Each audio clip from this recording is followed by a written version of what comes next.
ฮอดขัวไม้แล้วขัวไม้นี่ก็หลายปีเติบได้ในเมืองนี่แต่ว่าใต้ได้แต่รถจักรเนาะแต่ว่ารถไถนี่ก็บ่ได้ดอกลงใต้รถไถเห็นสิว่าเรารถจักรกับคนขัวนี่ตะหึงแล้วสบายดีแม่ใหญ่ ก่อนที่กูจะลื้อผ้ามึงก่อนเอาเครื่องมาให้เพิ่นไม่เท่าเพิ่นอันนี้เพิ่นละเพิ่นไปลิ้นว่าซั่นเด้เอาเครื่องมาให้เพิ่น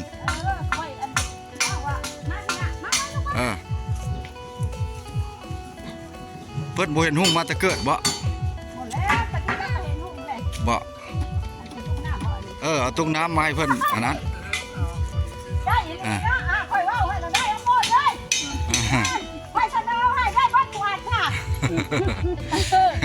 เอามาแถมได้มาไหมล่ะมาไว้ลูกมาไว้มาได้ไหมนะมาไหมล่ะมาไว้ลูกมาไหมลูกมาทางเข้าบ้านกงสีเนาะหรือว่าบ้านเชียงลงน้อยมื้อนี้ก็สิพาพี่พี่น้องไปส่งมีตู้ตาบอดส่งกระตุกน้ำในทางเข้าบ้านกงสีพี่น้องได้ไปนี่ไปบ้านกงสีทางเข้าบ้านนี้แหละเป็นลงจากตีนภูเนาะลงไปเข้าไปในนี่ก็ไก่เติบสิลงได้บ่นี่คือสั้นแท้เนี่ยลงได้บ่ไปส่งกระตุกไม่เท่าบ่เนี่ยแม่นละรับปากคุณแล้วล่ะคุณห้องขอนั้นชาวบ้านแล้วขอนั้นไม่เท่าตาบอดอะไรเนาะแต่ทางลงไปเลยเราลงผู้ข้ามห้วยไปพุ่นได้เนาะพุ่นละพี่น้องคอยลงไปในเบิ้งเนี่ยผมว่าสวรรค์ตะกอไม้โบ่งในดอกคอยปุ๊บป้าเตอไม่กระสะทางลงกระสันเตอขัวไม้แล้วขัวไม้ในก็หลายปีเติบได้ในเมืองนี่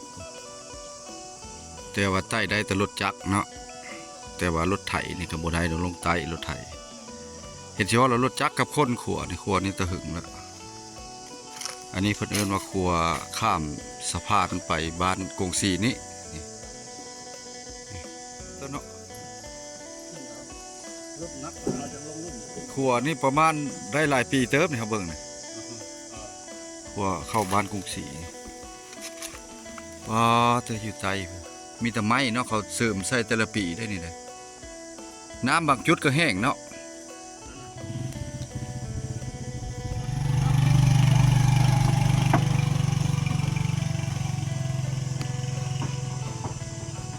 เป็นตะย่านเนาะขัวนี่โอ้น้ำจากแห้งเลยเนาะ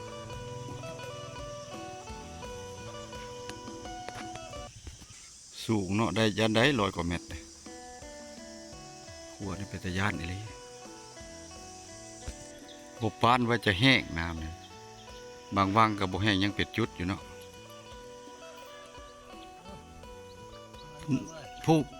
ผู้ใดบกล้าไต่เขาก็เอารถจักรลงไต่เพื่อเบิ่งนี่เนาะโอ้เห็นเมาเนี่ยเลยลงพูดเลยสั่นโพดพาดนั่นแหละเรียกงอดละบาทนี่เนาะไม่ยักอันนี้เล่าบ่เล่าได้นี่เนาะเล่าเข้าบ่หรือเฮือนนั่นนี่โอ้เข้ามั่งแล้วเนาะเพื่อนไม่เท่าอายุไก่ทบนไนเพื่อนบ่แปะวัดพุ่นเนาะซีเมนต์ตั้งเสาเฮือนใหม่ได้เนี่ยขุดเสาในออกมีของมาช่วยเหลือเรือเท่าดำค่ะเป็นน้ำมาด้วยเห็ดเทือนในเพิ่นนี่ข้าเจ้าอันจุงเราไปลิ้นบ่แม่นแหละมีแต่บ้านเจ้ามาจุงหมู่เล่ายังหลายเจ้าอยู่บ้านนี่มีแต่ตัวพี่ๆเนาะแถวตะแคกแล้วมดแล้วบัวยังมีแหละควายเลยโอ้พี่เลยอันนี้เฮือนไม่เท่านะเพื่อนแปลกเนาะเพื่อนกำลังเริ่มแปลงเฮือนให้เพื่อน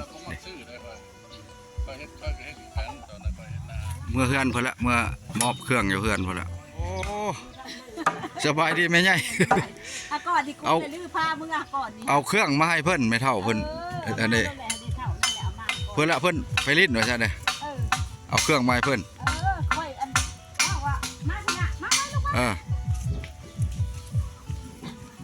เพิ่นบ่เห็นหุ่งมาแต่เกิดบ่ หมดแล้วตะกี้เราก็เห็นหุ่งเลย บ่ อันนี้ทุกน้ำบ่อันนี้ เอาตุ้งน้ำมาให้เพิ่นอันนั้น ได้อีหลีเนาะค่อยเว้าให้เราได้เอาหมดเลยค่อยชนะให้ได้บ้านกวาดค่ะเอามาแถมได้มาไม่ล่ะมาไว้ลูกมาไว้มาไว้มาไว้มาไว้มาไว้ มาได้ไหมนาง มาไม่ล่ะมาไว้ลูกไว้มาไม่ไว้ มาไหมลูกมามาไว้ โอ้ยยายโง่นเนาะยายโง่นพี่น้องอันนี้เฮือนเพิ่นบ่อันนี้เฮือนลูก สาว เฮือนน้องสาวบ่นี่โอ้เฮือนเราพร้อมเฮ็ดบ่อนมาหั่นเนาะโอ้อันนี้เฮือนน้องสาวเพิ่นยังอยู่นะน้องสาวนี่ดิ เออ ได้ไม่ได้ปากโอ้ เอาไปขึ้นรถไปตนเจ้าอยู่ ทุกใส่น้ำ อะไรเรียกเข้าไปเรียกอะไรจะได้ช่วงนี้ฮะ คนที่ดอกหลายก่อน สมณะทางลูกทางหลานได้พากมาให้แล้วแม่ได้รับแล้ว หับแล้วเสียงกระดิ่ง เออ เงินสงชาติเลยไร ให้เพิ่นอยู่ดีมีแห้ง ดีแห้งเงินวันยืนเด้อ บ้านกรุงศรีนี่ก็ใหญ่เติบอันนั้นเฮือนไม่เท่าตาบอดนั่นล่ะเพิ่นกำลังเฮ็ดให้อันนี้เฮือนน้องสาวเพิ่นอันนี้เพิ่นอยู่กับน้องสาวเนาะบ้านกรุงศรีอันนี้บ้านกรุงศรีกำลังเริ่มเฮ็ดเนาะอันนี้ก็กำลังเริ่มเฮ็ดโอ้มันมีดกไอ้นี่เนาะตัดต้นมันมีหนังได้นี่นะดกอะไรดกอะไรมันมีเนาะบ้านเนี่ยเพิ่นกำลังเริ่มเฮ็ดบุญเพิ่นสิเฮ็ดบุญต้อนรับปีใหม่พวกหน้านี่ก็เพิ่นจูดพี่น้องเพิ่นจูดไผลามโคกไม้มาพอดีออกมาจากบ้านกงสีเนาะมาพอดีมาพ่อพี่ใหญ่เพิ่นแกงหน่อไม้ให้ได้นั่งอยู่นี่พี่ใหญ่นวลเพิ่นแกงหน่อไม้เพิ่นอยู่ในเถียงนี่เด้ท่านผู้ชมเนาะเพิ่นนอนเผาหน้าเผาหยังเลยเพิ่นอยู่คนเดียวนี่เด้เพิ่นลงแกงหน่อไม้เพิ่นสิลงแกงกินง่ายนี่เด้ ตุกน้ำลงลูกหลานออก ลูกหลานออกมาเพื่อก็อยู่นี่ละใกล้เมืองตะแคกเฮานี่แหละเนาะนี่ได้ทางออกมากับต้นมะฮุ่งเนี่ยเพื่อก็รักษาไว้ยังหลายอยู่มากมาก็ได้นี่เดี๋ยวพอได้กินได้ท่านผู้ชมโอ้มะฮุ่งเพิ่นนี่หลายเพิ่นนอนอยู่กับเถียงนี่เลย ตัวนี้จะเป็นทางออกพี่น้องทางออกเข้าไปเมืองตะแคกเนาะทางตัวนี้แหละเขาสีตัดออกสร้างน้ำหนักสร้างซิงเพิ่นอยู่ในเถียงนาน้อยคอยนางนี่แหละเนาะท่านผู้ชมคลิปนี้กับบ่เว้าหลายอย่างห้างขอปิดคลิปไว้เพียงส่ำนี้ทาง FC ผู้ติดตามเก่าติดตามใหม่เนาะอีกยังบ่นานก็สงกรานต์พี่น้องเนาะเตรียมเบิ่งเนาะสิไปถ่ายทำให้เบิ่งในวันที่9อยู่บ้านสั่งเมืองโคเซมังไฟแห่งขมวนมามื้อนี้ก็คำว่าสบายดีทางประวัติพอเลาะเลยสบายดีประวัติ สวัสดี ไปกดหมดสักครู่สักคนพี่น้องเนาะพระความหวังไว้เข้าไปเบิ่งคลิปเด้อพี่น้องเฮาเนาะ